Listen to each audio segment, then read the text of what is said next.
बच्चों, आज हम सीखेंगे कि बड़ी से बड़ी घात में लिखी हुई कोई संख्या जिसके इकाई का अंक 0 हो, 1 हो, 5 हो, 6 हो, तो उसके मान में इकाई का अंक क्या होगा।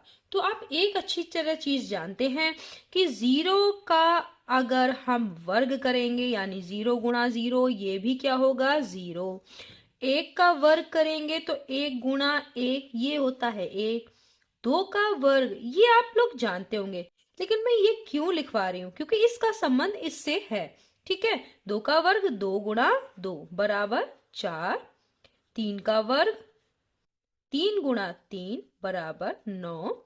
हम अब डायरेक्ट लिख देते हैं, 4 का वर्ग 16, 5 का वर्ग 25 और 6 का वर्ग 36, 7 का वर्ग 49 और 8 का वर्ग आपका कितना हुआ, 64 और 9 का वर्ग 81 और 10 का वर्ग आप जानते हैं 100। तो यहां पर ये मैंने क्यों लिखा, क्योंकि अब आप इनको देखिए, जो आपको मैंने यहां पर लिखा हुआ है कि 0, 1, 5 और 6, इनको देखिए, 0 को देखिए, 1 को देखिए और 5 को देखिए और 6 को। अगर इनकी एक घात करते हैं तो भी एक ही आएगा इकाई का अंक, और एक का एक आएगा। एक की घात 2 भी करते हैं, यानी अगर सम हो घात या विषम हो, दोनों में ही क्या आएगा, इकाई का अंक 1। इसी तरीके से आप 0 में देखिए, हर बार 0 ही आएगा। आखिरी अंक अगर ऐसा है, 5 का देखिए, 5 में इकाई अगर 5 की घात 1 करते हैं तो भी इकाई का अंक 5 आएगा, यानी 5 की घात 1 यानी 5, और 5 की घात 2 भी करते हैं तो इकाई का अंक 5 ही आएगा। 6 वाले में भी देखिए, 6 की घात अगर 1 करते हैं या 2 करते हैं, दोनों में ही क्या आएगा, 6 आएगा, यानी सम हो या विषम। तो अगर घात सम है या विषम है, दोनों में ही क्या आएगा, 6।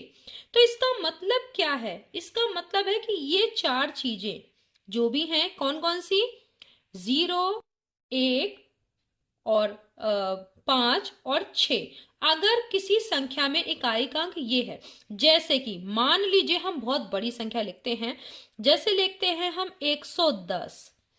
अब 110 की घात, इस पूरे की घात अगर 56 है, तब इकाई का अंक क्या होगा। तो इसका पूरा मान अब कुछ निकल के आएगा बहुत बड़ा सा, क्योंकि ये मान तो आप पूरा नहीं निकाल सकते, क्योंकि 110 की 110 से 56 बार गुणा, तो ये तो नहीं संभव है। तो इसमें इस पूरे मान में इकाई का अंक क्या होगा, इकाई का अंक, तो इसका इकाई का अंक क्या होगा, 0। यानी अगर 0 हो आखिर में, या फिर 1 आए आखिर में, या फिर आपका 5 आए, या फिर 6 आए, तो घात सम हो चाहे विषम, कितनी भी बड़ी घात हो, कितनी भी बड़ी संख्या हो, तो आपका इकाई का अंक जो है, हमेशा जो मान निकल के आएगा उसमें इकाई का अंक वही संख्या होगी, 0, जो इकाई का अंक यहां पर दिख रहा है। जैसे कि अगर मैं लिखूं, मान लो 5 की घात 209, अब इसमें इकाई का अंक क्या होगा, तो आप जान गए होंगे कि क्या होगा इकाई का अंक। हाँ, तो बता दीजिए इकाई का अंक क्या होगा। इकाई का अंक इसमें होगा 5। ठीक है, यानी घात विषम हो, यहां पर देखिए घात विषम है, 2 की घात 209, ये 5 की घात 209 विषम है, यहाँ 110 की घात 56 ये सम है। तो 0 आखिर में आ रहा है चूंकि इकाई का अंक, तो यहाँ पर जो इसका मान निकल के आएगा घात रूप में जो लिखा है, उसका इकाई का अंक भी 0 ही होगा। और यहाँ पर 5 में जो घात लिखी है 209 वो विषम है, लेकिन इकाई का अंक 5 ही होगा। और अगर 6 में लिखते हैं, जैसे हमने लिख दिया 36 की घात 12, तो इसमें इकाई का अंक क्या होगा, इकाई का अंक ये होगा, ये कितना होगा, 36 में इकाई का अंक कितना होगा, इकाई का अंक होगा 6। जो एक ये जो मान निकल के आएगा उसमें इकाई का अंक 6 ही होगा। अब आप इसको ट्राई भी कर सकते हैं, तो अपने कैलकुलेटर में छोटी सी संख्या का करके देखिएगा और देखिएगा कि इकाई का अंक वही आ रहा है। जैसे कि आप इतना करके भी अपने कैलकुलेटर पे देख सकते हैं, गुणा करके अपने आप से भी देख सकते हैं। मान लीजिए आप 6 की घात 7 करते हैं, तो ये कैलकुलेटर पे हो जाएगा, ठीक है। और ये अपने आप से भी कर सकते हैं। तो इसमें देखिएगा, इसमें इकाई का अंक कितना आना चाहिए, बताइए। इकाई का अंक आना चाहिए 6, ठीक है। तो ये आप छोटे से को अपने आप ही ट्राई करके देख सकते हैं, तो आपको खुद ब खुद पता चल जाएगा कि अगर 5 है संख्या, या मतलब जो भी अंत में, या तो पूरी वो संख्या ही वो है, या फिर उसके कोई भी संख्या जो बड़ी से बड़ी है उसमें इकाई का अंक 6 आ रहा है, 5 आ रहा है, 0 आ रहा है, या फिर 1 आ रहा है। जैसे कि अगर हम लिखें मान लो हम लिखते हैं 51। अब ये 51 लिखा, और इसकी घात आप कुछ भी लिख दीजिए। जैसे हमने लिख दिया 104। अब इसमें इकाई का अंक कितना होना चाहिए, आप बताइए। इकाई का अंक होगा 1, ठीक है। जो इसका मान निकल के आएगा उसमें इकाई का अंक 1 होगा। तो आप इसको अपने आप से भी छोटी संख्याएं लेके कैलकुलेटर पे कर सकते हैं। इतनी बड़ी संख्या का तो कैलकुलेटर पे भी नहीं निकाल पाएंगे, लेकिन अगर छोटी संख्या हो तो इसका मतलब है, अगर इस तरह के कोई सवाल आए जिसमें पूछा जाए कि ये 51 दिया है, इसकी घात 104 है, अब इस जो मान निकल के आएगा इसमें इकाई का अंक कितना होगा, तो आप बता देंगे। अगर 1 आए, या लास्ट में 6 हो जैसे कि इसमें है, या 5 हो, या 0 हो, तो वही जो अंक होते हैं यही इकाई के अंक होंगे, ठीक है। तो आपको ये समझ में आ गया होगा। अब हम दूसरी चीज देखते हैं। तो आपको ये समझ में आ गया। अब हम देखते हैं दूसरी चीज। अब ये देखो, अगर ऐसा लिखा हो कि घात में लिखी किसी संख्या जिसकी इकाई का अंक 4 और 9 हो, तो आप वापस इसको देखिए। अगर 4 और 9 हो तो यहां पर देखिए, 4 को देखिए, तो इसको हम दूसरी उससे कर देते हैं। यहां देखिए, इसको देखिए, 4 को देखिए और 9 को देखिए। 9 की, अब देखिए 4 की घात 2, यानी अगर समघात है तो कितना आएगा, 6 इकाई का अंक। देखिए 4 की घात 1 अगर होता है तो 4 आता है, यानी विषम घात में कितना आएगा, 4। देखो 4 की घात अगर 1 करते तो कितना आता, 4 की घात 1 4, 9 की घात 1 9, यानी जब घात विषम है तब कितना आएगा। तो यहां पर हम इसको फिर से लिख लेते हैं और इससे करते हैं। देखो अगर 4 की घात 1 है तो कितना आएगा, 4, या 9 की घात 1 है, इसी से समझ लीजिए, तो आएगा 9। अब अगर 4 की घात 2 है तो आएगा 16, यानी इकाई का अंक कितना हो गया, 6। 9 की घात 2 है तो आएगा 81, यानी इकाई का अंक 1 हो गया। तो इसी से ही हम निकालते हैं कि यदि अगर इकाई का अंक किसी भी संख्या में इकाई का अंक 4 या 9 है लास्ट में, ठीक है, इकाई का अंक तो लास्ट में ही होगा, और इसकी घात कितनी भी बड़ी हो, तो अगर घात जो है वो क्या है, विषम, तो क्या आएगा। अगर इकाई का अंक 4 है, घात विषम हो, और इकाई का अंक क्या हो, इकाई का अंक क्या हो, 4, तो कितना आएगा। इकाई का अंक अगर संख्या में इकाई का अंक 4 हो तो फिर मान में भी जो मान निकल के आएगा, मान में भी इकाई का अंक कितना होगा, इकाई का अंक ये भी क्या होगा, 4 होगा। और इसी तरीके से अगर घात विषम हो और इकाई का अंक कितना हो, 9, तो मान में भी जो मान निकल के आएगा, इकाई का अंक कितना होगा, इकाई का अंक ये भी कितना होगा, 9, ठीक है। अब अगर जैसे घात, अब देखो इसको इसको एक एक सवाल करके भी देख लेते हैं। तो जैसे मैंने लिखा मान लीजिए 14, 14 में अब लिख देंगे हमने, ऐसे ही लिखा, तो ये इकाई का अंक कितना है इसमें, 4, ठीक है। इसको कैलकुलेटर पे भी करके आप देख सकते हैं, ठीक है। तो आपने लिखा 14 की घात अगर हमें करना है 25। अब देखो घात क्या हो गई, विषम हो गई, तो अंत में तो इस 14 की घात 25 में इकाई का अंक क्या होगा, आप बता सकते हैं। क्योंकि घात क्या है, विषम, तो क्या आएगा, 4 ही आएगा, ठीक है, करके देखिएगा। छोटी संख्या कोई ले, घात छोटी ले लीजिएगा, तो आप करके भी देख सकते हैं कैलकुलेटर पे क्या आ रहा है कि नहीं। और आप देखो, अगर हम लिख देते यहां पर 29, तो इकाई का अंक कितना है 9। 29 की घात अगर हम करते 13, तो इसमें इकाई का अंक कितना होता? इकाई का अंक, अब बताइए, इकाई का अंक होगा 9। अब ये आपने देखा कि जब घात विषम हो, आपने देखा 4 और 9 ही आएगा। अब घात सम हो तो कितना आएगा? 6 और 1। 4 में कितना आएगा? 6 और 9 में 1। तो ठीक है, तो अब ये लिख देते हैं घात सम हो, तब क्या आएगा?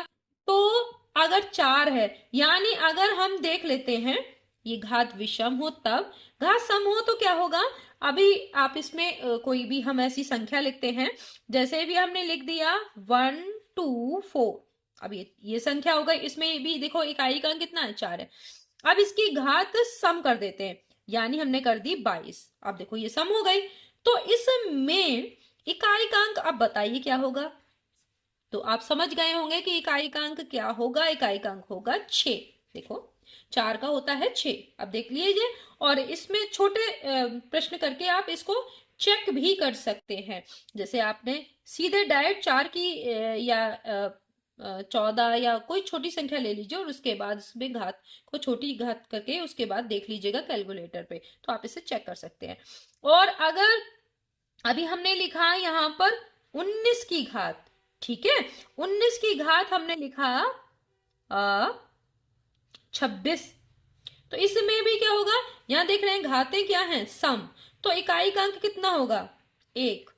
इकाई का अंक ये कितना आएगा? 1। तो आप समझ गए कि अगर ये वाला जो पहले आपने किया था कि अगर 0 हो, 1 हो, 5 हो, 6 हो, तो जो मान निकल के आएंगे उनमें भी यही इकाई के अंक होंगे, इनमें चेंज नहीं होता। लेकिन अगर जो 4 है अंत में इकाई का अंक संख्या के, या 9 है, तो फिर क्या होगा?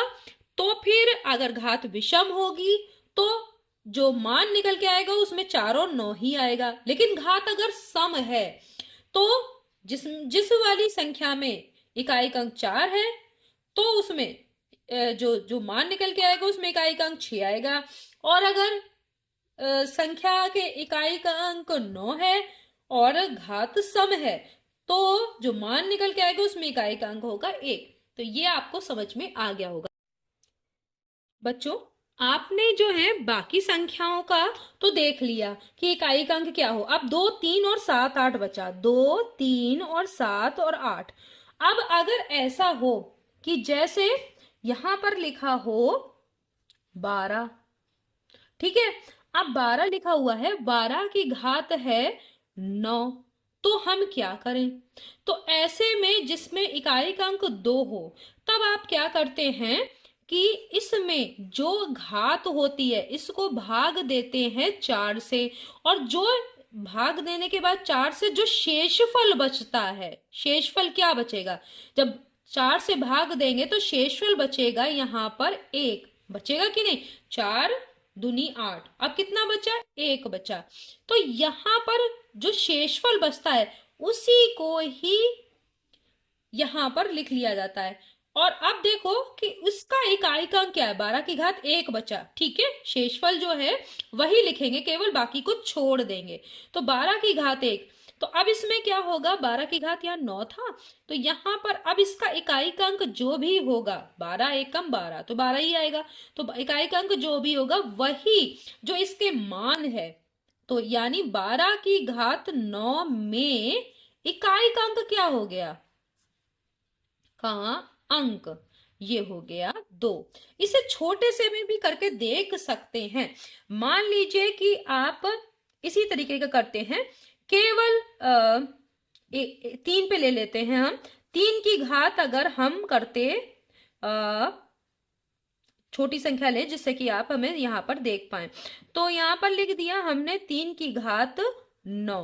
अब इसको कैलकुलेटर पर भी आप चेक कर सकते हैं। 3 की घात 9 होता तो हम इसे क्या करते? 3 की घात 9 को हम क्या करते, 4 से भाग देते। शेषफल कितना बचता, शेषफल बचता 1। तो इसको लिख सकते थे 3 की घात 1, और ये हो गया 3 इसके लास्ट में। तो में इकाई का 3 की घात 9 का अगर आप गुणा करेंगे, 3 को 3 से 9 बार गुणा करेंगे, तो आपका इकाई का अंक क्या आएगा, जो मान निकल के आएगा उसमें इकाई का अंक क्या होगा, 3 की घात 9 में, यानी 3 की घात 9 में इकाई का अंक होगा आपका 3। अब कोई और बड़ा सवाल ले लेते हैं, जैसे कि लिखा है 17, 17 की घात हम ले लेते हैं 14। अब ये देखिए में इकाई का अंक क्या होगा, तो भाई देखिए 17 लिखा, 14 को भाग दो 4 से, तो देखो 4 तिया कितना हो गया, 12। भाई देखो 4 तिया 12, तो शेषफल कितना बचा, तो शेषफल बचा 2।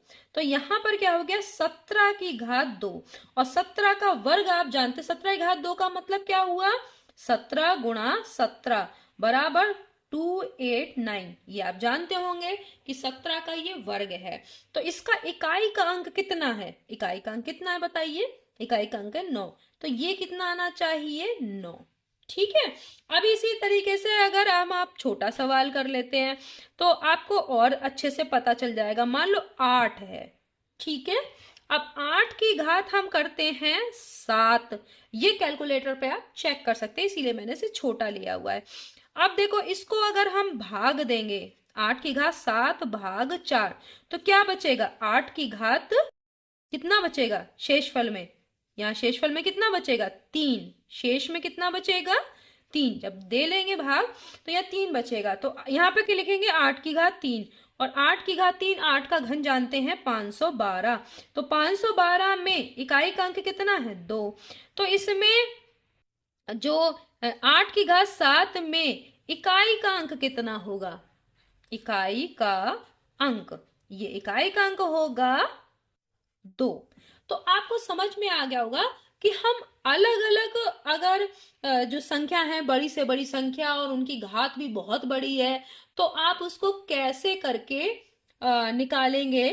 नेक्स्ट वीडियो में हम फिर मिलेंगे संख्याओं से संबंधित कुछ सवाल लेकर। तब तक के लिए धन्यवाद।